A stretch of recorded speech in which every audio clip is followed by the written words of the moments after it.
Well, good morning, everybody. Thanks for joining us on this sunny morning, hopefully where you are. If you like some of the stuff that we are sharing with you today, you can follow us on Facebook and Twitter, LinkedIn. We tend to push out a lot of our analytic insights and content through these channels.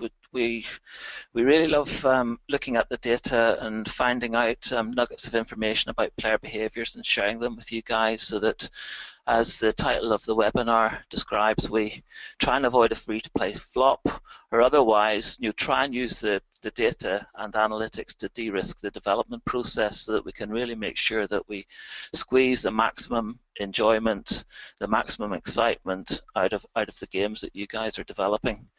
Part of that is to use metrics and to use data to understand playing behaviours and then maximize engagement rates, minimize churn, and improve lifetime value across all different aspects of the player base that you've created. So before we get on to the detail of what I want to talk about this morning, let's just talk a little bit about the context. So we all know that the economics of building games is tough.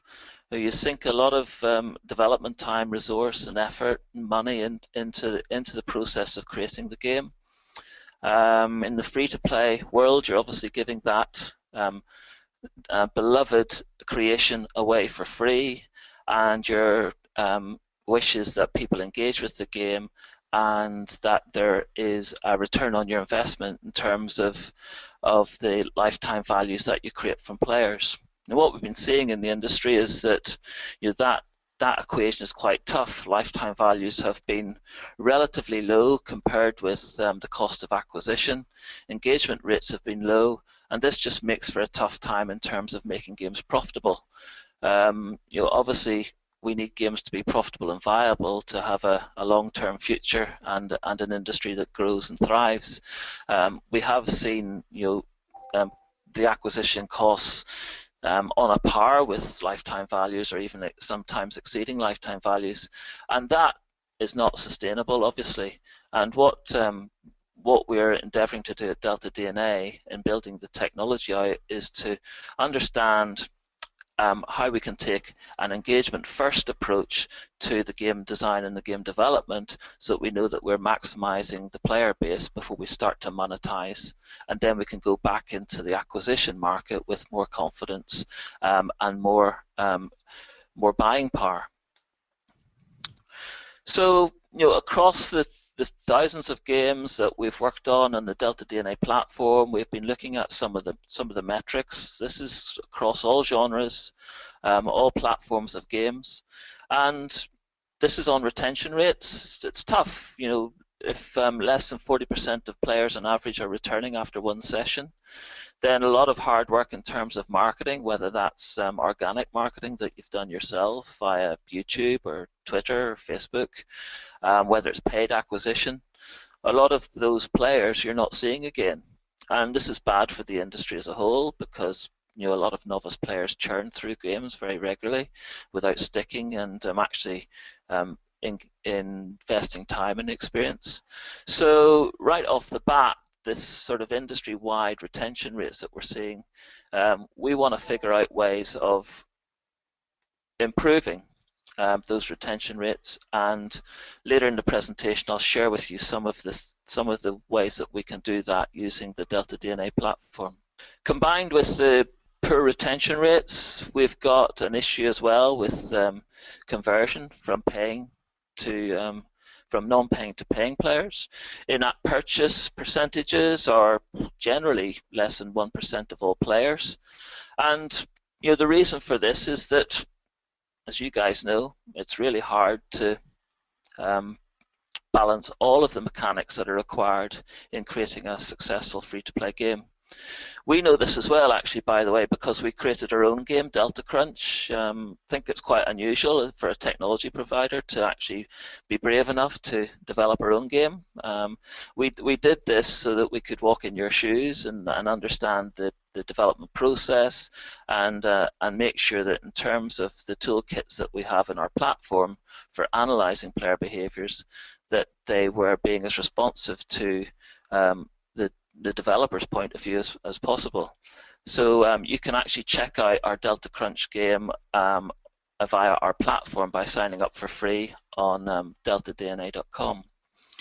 But here we've got a series of different mechanics that you need to be concerned about in terms of building a good environment for players. And as well as our platform, we run a consulting team that advises our clients on balancing the mechanics at the design level.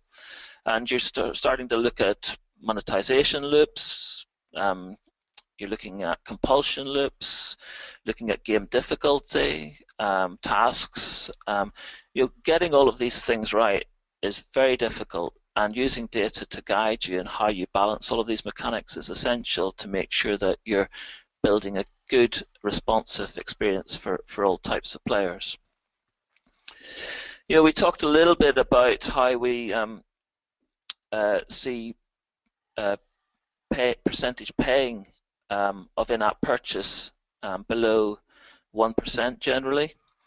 The other aspect of the economy obviously is ad serving, and what we are doing on the deltaDNA platform is giving you the tools to really understand what is an appropriate way to manage players as they make their way through the game.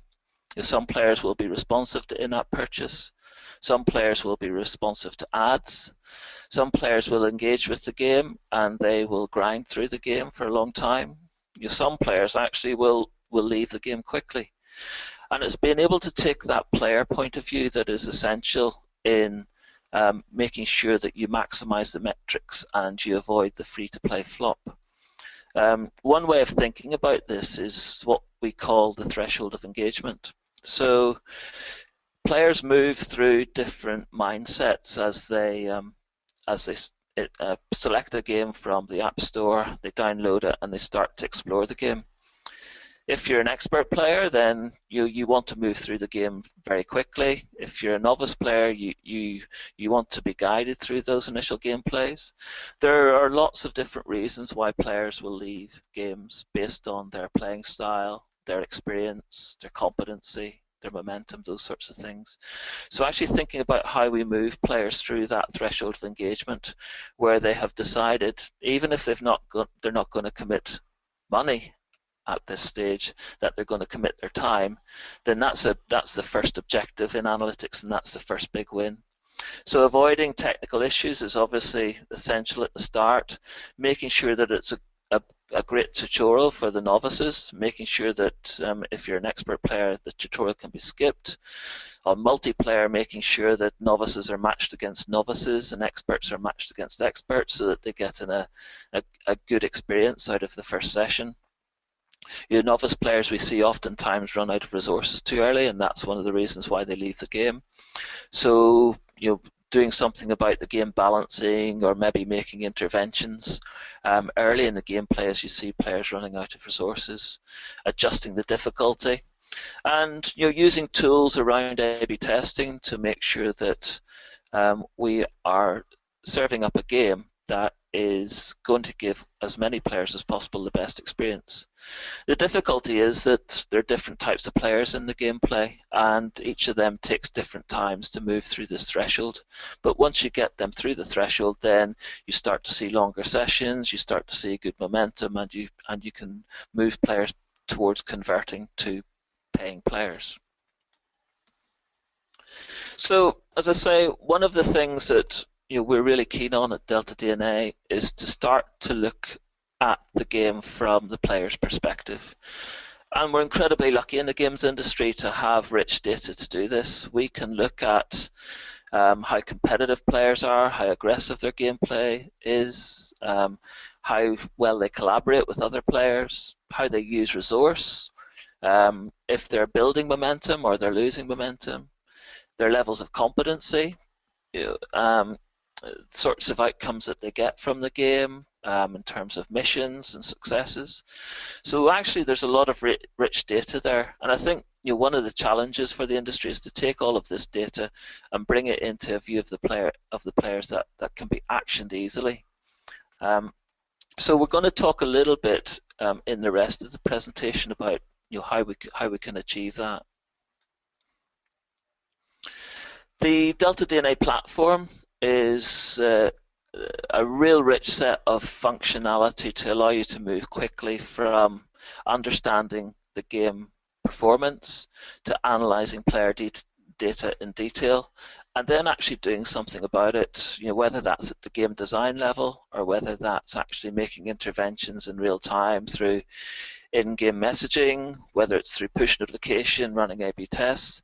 And this cycle of understanding the performance of your game through key metrics, ARPUs, retention rates, social dynamics, actually using the dashboards to set up alerts as well, so that you can understand if the metrics move from a steady state to a change, a variation. A lot of our clients in the platform will set up bands that the retention rates are acceptable between, and if the retention rate strays outside that band, it might it might go lower because of a new version of the game. Then the user alerts that have been set up will allow the users to intervene and explore what the issue is in more detail. The other aspect of the measure tools within the platform are benchmark stats. So you can go in and you can understand how your game is performing in key metrics against the pool of other games that are instrumented on the platform. And this gives you guidance in terms of how well your key retention rates and monetization rates are faring compared to what other games are out there, and gives you something to think about in terms of that sort of relative performance.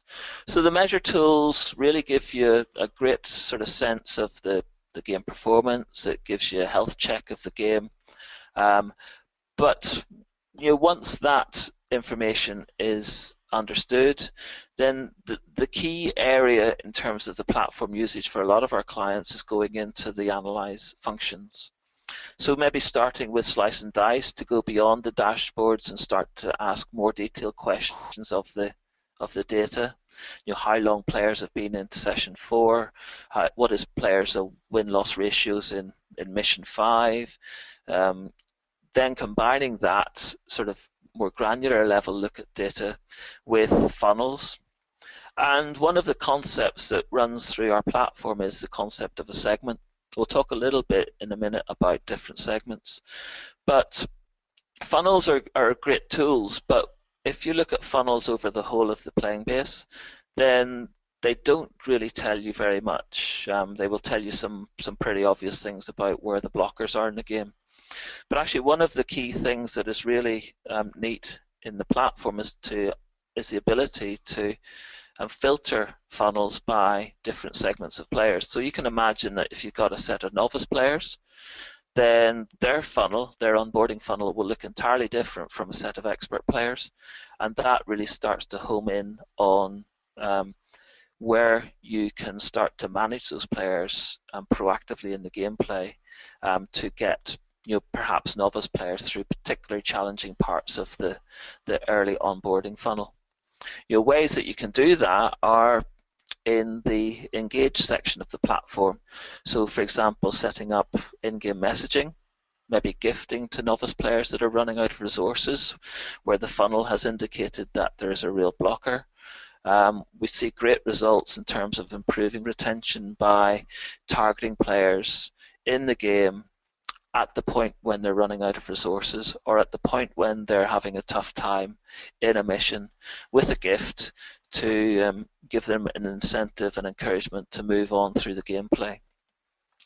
The other sets of tools that we have in the Analyze part of the platform are forecasting tools so that you can predict your lifetime value and your retention rates up to 90 days using our friends, our attribution partners such as AppsFlyer and Adjust and others. Data mining allows you to explore the data right down to event level, very granular queries and any level of complexity in queries. The direct access tool allows you to link external software products into the platform. Tableau, R, SQL, Excel. It's an open system. The data is there for you to use in all of these different tools. And one of the key things about our platform is that is the speed and the performance. So the queries, even complex queries across millions of rows, return in seconds. Under here is a Vertica environment so that we really keep that high performance and the analytics can move at the same speed as the data. So you've got a lot of functionality in there, and moving that into actions through A/B testing, through in-game messaging, through push notification, email even. So you're really starting to manage the players proactively in the environment. So let's use the rest of the time to talk a little bit more specifically about how we can achieve that. I talked already a little bit about what analytics is for. It's our belief that when players check out your game, they make a decision to download it and they start playing. We're actually trying to manage players and their feelings almost between two extremes. One extreme is anxiety. Perhaps a novice player comes into the game and they're unsure of the environment. They're not too sure what is expected of them and what to do next. Oftentimes we see novice players leaving early because they are unsure of the environment. They decide too soon that the game is not for them, or they run out of resources. And recognizing those players through analytics and being able to manage that situation will really help your retention rates. There are different ways, I should say, of defining novice players. We can talk about how quickly they're making it through the tutorial. We can look at the speed of their gameplay. We can look at how many of the resources and features they explore. So we can start to get a really clear view of which players are the novice players actually very early in session one, and start to use that information to look at how we can manage those players, maybe easing off the difficulty, maybe gifting messages to them as they start to run out of resources. We also know that novice players are pretty responsive to ads, especially incentivized video.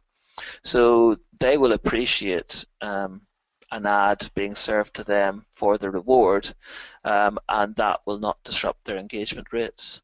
So doing that fairly early in the gameplay, perhaps not in session one, but certainly earlier in the gameplay, can have a beneficial effect in terms of engagement, but also in terms of your own revenues driven from the ad networks. The other extreme is obviously boredom. So you might find that expert players come into the game and the game doesn't challenge them enough. They don't get to move through the game quickly enough, and that boredom level then hits and they leave because of that reason. So there's different ways of managing that, and we can respond creatively to these different challenges that players set us in terms of their playing style and their requirements from the game. Experts by ramping up the difficulty or unlocking various parts of the game sooner. There's lots of things that we can do just to make the environment more suitable for the maximum number of players, regardless of their playing style, their competency, their momentum, all of those sorts of things. So this is where we start to think about how we can manage the whole economy. We've already talked about novices and experts. There's obviously whales and spenders of in-app purchase. There's non-spenders and grinders. All of these different types of players, as well as sort of more behavioral aspects of gameplay, whether players are very competitive, very focused on completing and finishing missions, whether they're more sociable. All of these aspects of the players can then be discussed and used to personalize the game environment and be precise about how we interact with those players. So part of this is managing the whole economy, and it's understanding very early in the gameplay which players are going to drive value through in-app purchase, which players are going to drive value through ad serving, and making sure that we're moving away from a one-size-fits-all approach to making use of the segments that exist in the deltaDNA platform to really start to focus in on how we manage the experience and how we maximize the revenues. We know, for example, that expert players are very unresponsive to ads. They get in the way of their gameplay. They don't appreciate that form of monetization.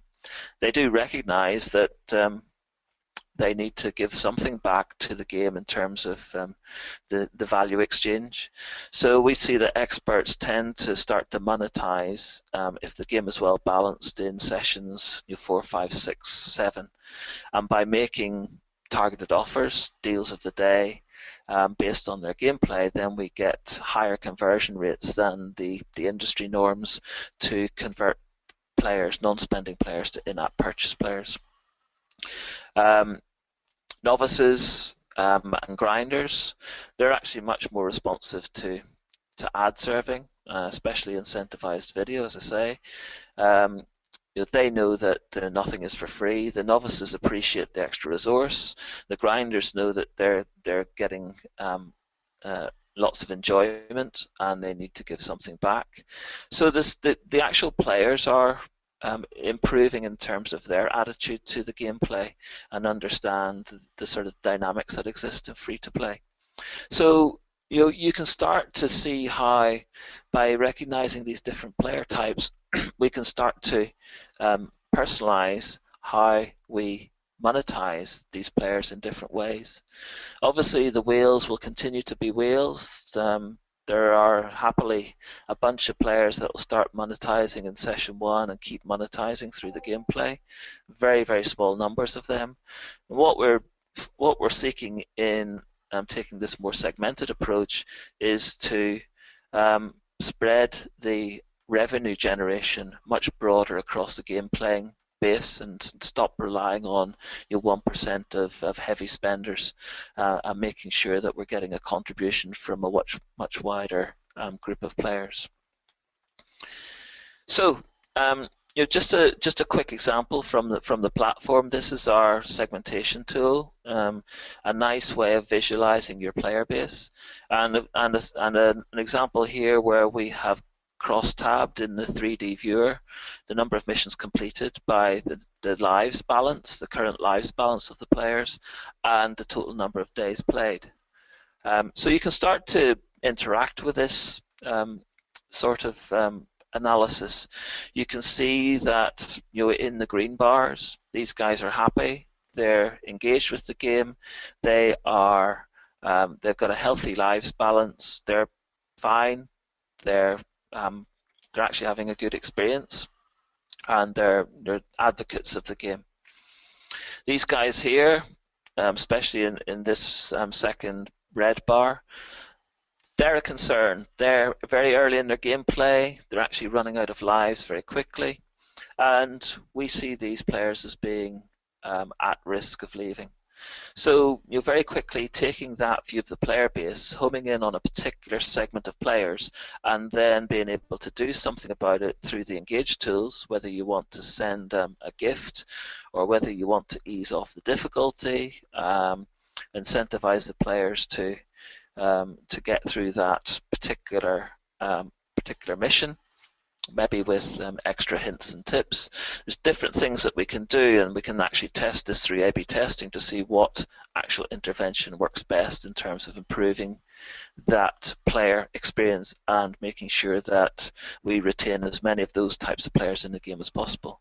So that's a real practical example of how the toolkit can be used to directly affect the retention rates overall by homing into a very specific example of an activity or a behavior that's contributing to at least part of the retention issue. This is the thing I think that we need to impress upon people, that actually solving retention metrics is about doing it with 6 or 8 or 10 different types of solutions. It's not going to be one big fix solves your retention problems. It's going to be the issues are going to lie in several places with different types of players. So it's using the power of the analytics to really home in on where players are hurting, and coming up with creative solutions to those gameplay problems, whether that's at the design level or whether it's at the personalization level. Either way is totally appropriate.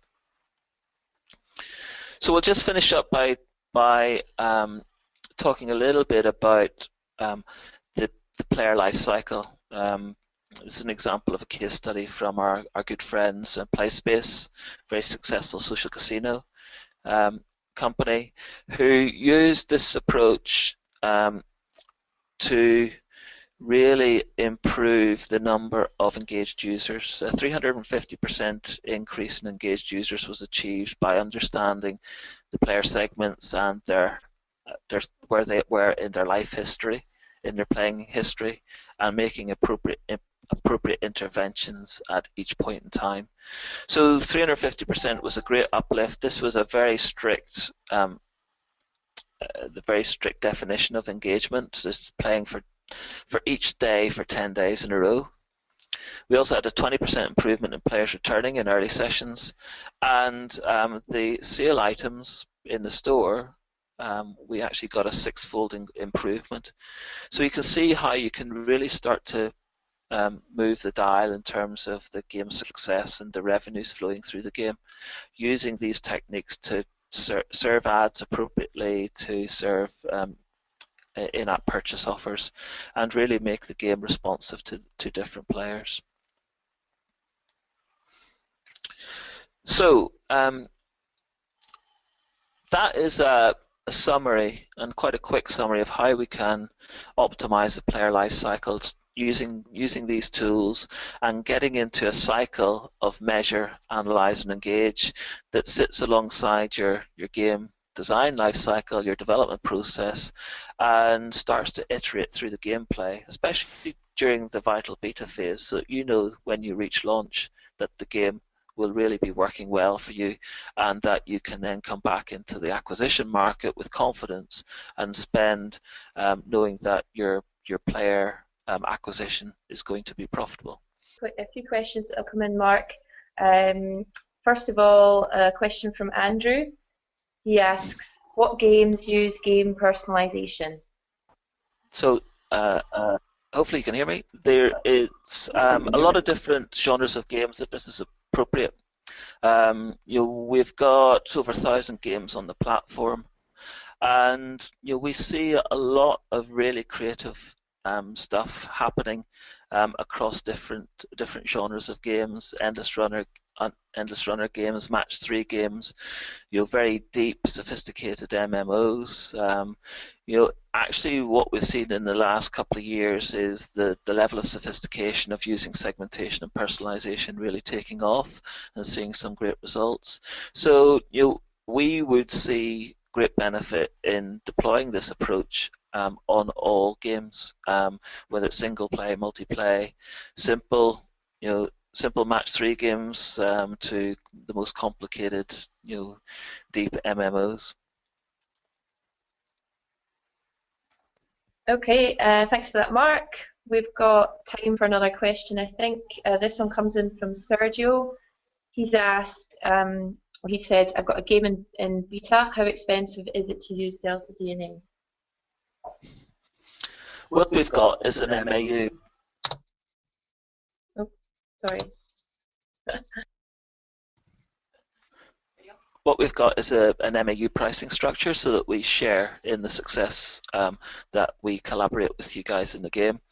During beta, the toolkit is free. We know that this is a really important phase of the game development, and it's make or break for the game's success.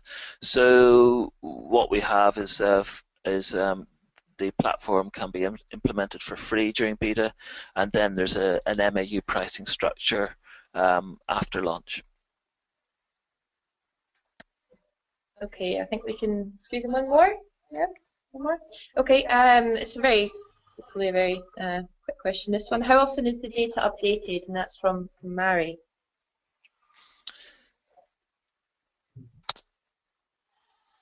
So the data, this is a real-time system, and I think that this is an important element of this. That as we find out how we want to manage players in the gameplay, we can set up triggers that respond to the players in real time. For example, at the start of a mission, you might want to gift to players that have, played for 4 sessions, that they have a win-loss ratio of less than 20%, that they've less than 5 gems and resources.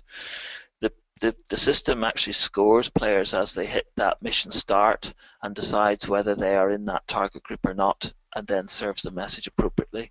So the data is all generated in real time. In terms of the dashboards update every 15 minutes. So you're really bang up to date in terms of understanding the gameplay, analysing the behaviours, and then actioning those findings in real-time messaging.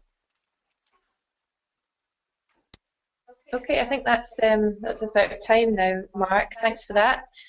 Thanks everybody for watching the webinar. I hope it will help you make successful games and avoid free-to-play flops. Feel free to check out the tools on the website. You just need to visit www.deltaDNA.com. You can sign up for our free deltaDNA Go just to test it out. We will be sending out a recording of the webinar to you by email at some point over the next few hours. So have a nice day, everyone, and thanks for joining us. Bye.